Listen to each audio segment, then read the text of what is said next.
Okay, I would just like to make one thing clear going in, and that is that I'm not a Wonder Woman fan.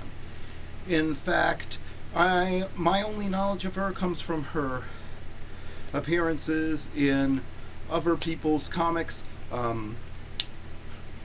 Justice League comics, and the cartoons related to that. I didn't really care for or even watch the old show. I never have. And so, and there's been a lot of hype both ways, and some calling this a disaster. That's only getting a good press because it has a woman directing it and in charge. Some calling it the first female superhero movie, which is far from true, and others calling for it to be best picture of the year. Well, as a non-fan, I'm going to try my best to navigate through the hype and give you a quick spoiler-free review of Wonder Woman, which I just saw. Alright. With that disclaimer out of the way, let's get to the review.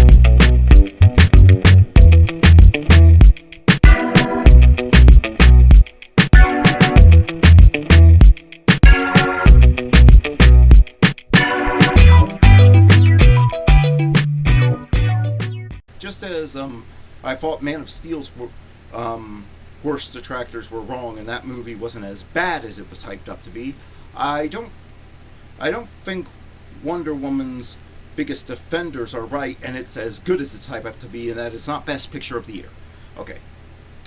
Okay, let's get all of that out of the way. Also, not the first female superhero movie, or the first superhero movie even directed by a woman. As far as I can tell from doing internet research, that honor goes to Punisher Warzone.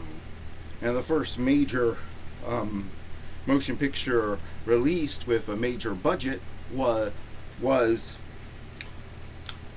Supergirl back in the 80s. Most people don't remember this movie, but it did come out.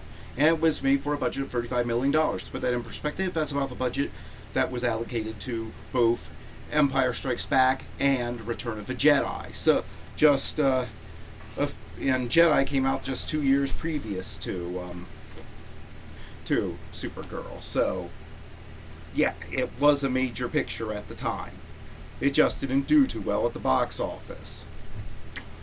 Alright, now, also, to get this out of the way, this doesn't seem to be that much of a message picture, despite what Warner Brothers marketing and regrettably people like Chris Pine have led you to believe in interviews. This isn't a message picture that's an attack on men claiming that all women are peaceful and the world would be so much better if it wasn't run by men.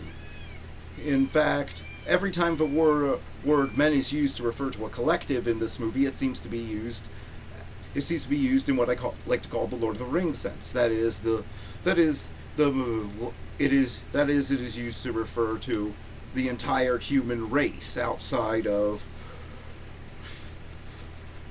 Wonder Woman's sheltered island she grew up on. I can't be bothered to remember the name of the island because, well, I've heard it called so many things over the years, and the movie itself even calls it by two different names. So I figure if the writers can't be bothered to call it by one name, but by a name and settle on it, then I can't be bothered to remember it. Then I, as a viewer, can't be bothered to remember the name. That's just my 2 cents.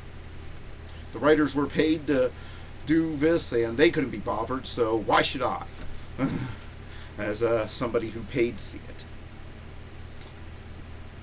Um, uh, yes, and in fact, um, this doesn't have any sort of feminist message. There's one scene where she's shoved out of a meeting because what's that woman doing here? She doesn't even take that opportunity to deliver a feminist put down. And I thought they were building up to her doing a feminist put down when they talked about no man's land, but again, no. She no. So yeah, in fact, the closest thing that's in fact, ironically, since this movie uses mythical Greek gods and demigods and such, the only message I was able to discern, and I'm not sure the filmmakers intended it, was a reinforcement of it is by grace that we are saved, not by works. For lest any man should boast. For all have sinned and fallen short of the glory of God. But the gift of God is eternal life through faith in Christ Jesus.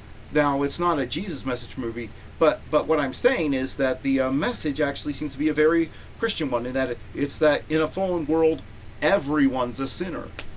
And even the worst of sinners can be forgiven.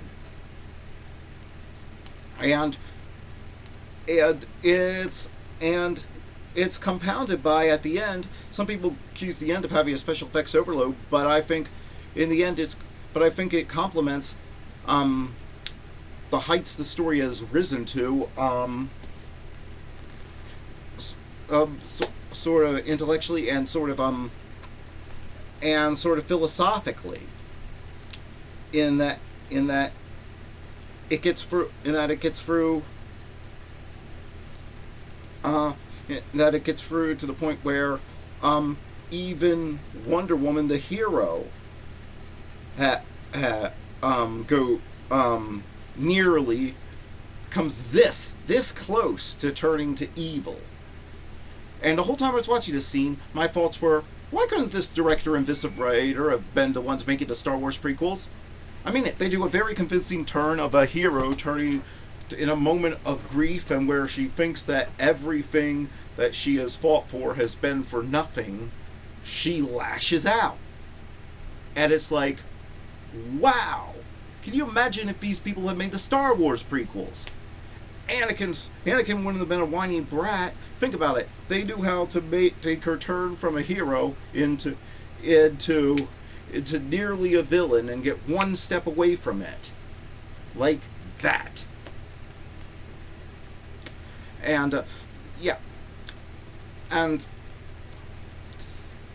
the movie does a very good job of showing World War One. As a history buff, I really liked what it showed with World War One. It was very historically accurate, except for the mystical elements that they added and the changing history and such that they did to make their story work. But yeah, after you get rid of all that, it was very historically accurate, and I was so engrossed in seeing Wonder Woman's reaction to the carnage and seeing everybody going through it, and the establishment of all the characters in her team. It was like I didn't even care that she hadn't gotten in the costume or done anything yet. So that's a plus. It manages to make World War One engrossing in and of itself, which World War One is a very interesting topic that there should be more movies made about it. That is my bottom line, and it's more diverse than a lot of people like to think. And that brings me to another topic. This movie has been criticized for moving Wonder Woman from World War II to World War One. However, it fits the themes of this movie, and it fits where her character was, explain where her character was in Batman versus Superman. And it actually makes her, again, it actually reinforces that she is the best part in that movie. In fact, pretty much the only fully good thing in that movie. But here's the thing: World War II ended. Most of the underlying political causes of World War II were settled to some degree or another. Japan got a new government. Germany was broken to the point where it didn't have dreams of empire again. Britain and France were losing their empires due to the war. So the underlying causes of that war So in the end, you felt like those sacrifices have been worth it. So if this happened in a World War II movie, it wouldn't explain why Wonder Woman stayed in the shadows and was helping the little guy, wasn't interfering with other things throughout history. Here, it explains it quite succinctly, and that the underlying causes, and it says the underlying causes never go away, and World War One is the it basically says that everyone has violence within them, everyone has evil within them, and the underlying causes of that don't go away because we are in a fallen world, and in a fallen world, everyone sins, everyone's tempted to sin, and that leads to disaster. There is no simple, easy fix for that problem, and this movie does a great job showing that, and it has and World War One is the perfect place to show it because, unlike World War Two, the underlying causes. Yes, Germany was humiliated at the end of World War Two, but the underlying causes of World War Two, the underlying political causes, were still left simmering just under the surface, and everyone was still belligerent with each other. Everyone still had the same alliances, and nothing was really settled. And that's really substantial to this movie. So I think that not only does it do a great job showing World War One, but the movie wouldn't work if it wasn't World War One. So that's good. The action scenes are all really well done. Wonder Woman again has the best theme of any modern superhero right now. So again, good. Most of the actors are good. The one very laughable thing is that I don't think any two actresses on Wonder Woman's home island are in fact trying to do the same accent. They all sound like they're trying to do a completely different, nondescript accent. I'm not sure what it is. Gail Gadget, I'm not sure if it's her real accent or not. I don't know enough about her. I've never watched Fast and the Furious movies, which, as far as I can tell, is that the only thing is that the only other movies she's ever done? I don't know. But whether it's her real accent or not, it complements the character and her foreignness. And she does do a good job in the action scenes. She does do a good job as a moral compass. In fact, and I give this movie credit. There isn't one preachy scene. The closest thing you get is a scene that I could see both either the Doctor or Hawkeye Pierce from MASH delivering, which is when she talks to a callous general who's talking about risking everything for an armistice, even though it will mean the killing will go on and several and thousands of men will be lost before they can have peace. And she yells at him for doing that. It's ironic that she comes to create peace, but she's advocating continuing the war.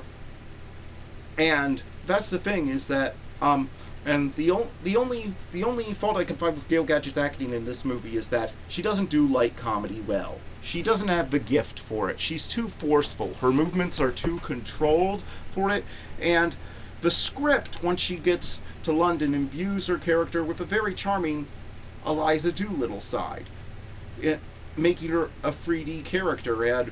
And Chris Pine actually does a good job playing sort of Henry Higgins to her Eliza Doolittle. However, she isn't able to go from the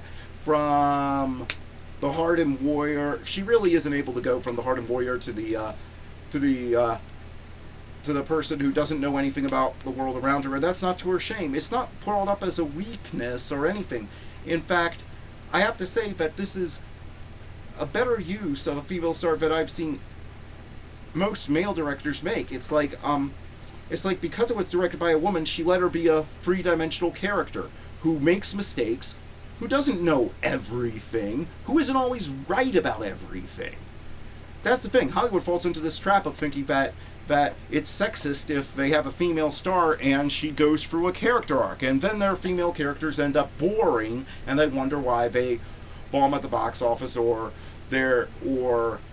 Janeway is considered a lesser captain to Cisco or something like that, because they have to be perfect from day one, know everything from day one, and nobody can ever question. And anybody who questions them is just a evil man trying to put them down. And it's like, there's none of that in here. Chris Pine says that there is in interviews. Don't believe him.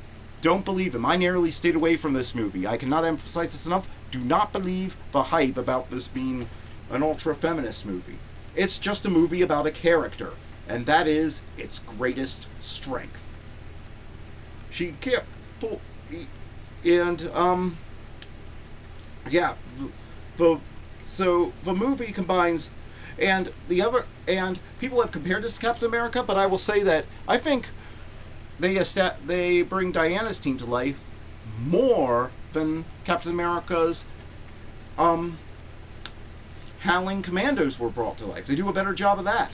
So yes, this is the best film in the DCEU so far, and I think I've gone as far as I can without giving away spoilers, but I think you should see it. I think everyone will find something to enjoy. In fact, my only reservations are there are two, like, penis jokes in the movie that feel out of nowhere, because, like, when they do have a sex scene, it's just them going into a building, kissing, and then the camera pulls out outside of the building. It's a very 1940s sort of setup. So the penis jokes actually feel out of touch with the rest of the film. So that's one of my few reservations. Also, there's a love conquers all message at the end, which goes at odds with the movie, and it needed to be either established earlier or cut out entirely. As it stands, it seems to jump right out of nowhere and just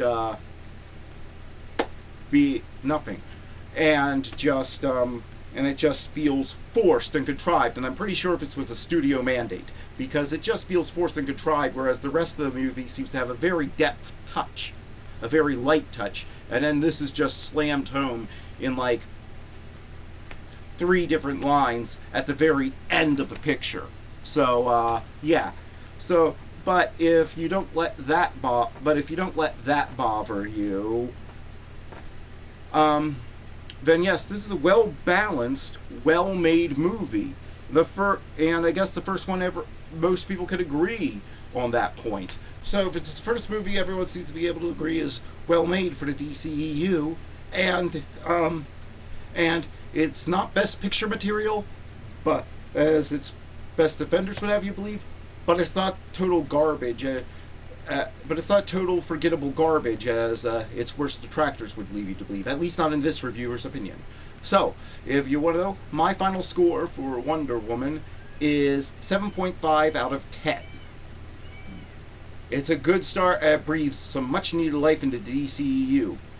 Now we just have to see if Justice League can keep this ball rolling, or if this is the end of it. But yeah, that's my fault. But those are my faults on the Wonder Woman movie. I hope you found them helpful. And if you haven't seen it, I say go check it out. You're sure to. I'm pretty sure you'll enjoy it more than the Tom Cruise remake of a Mummy with all the humor removed. So yeah. So thanks for watching, and see you next time.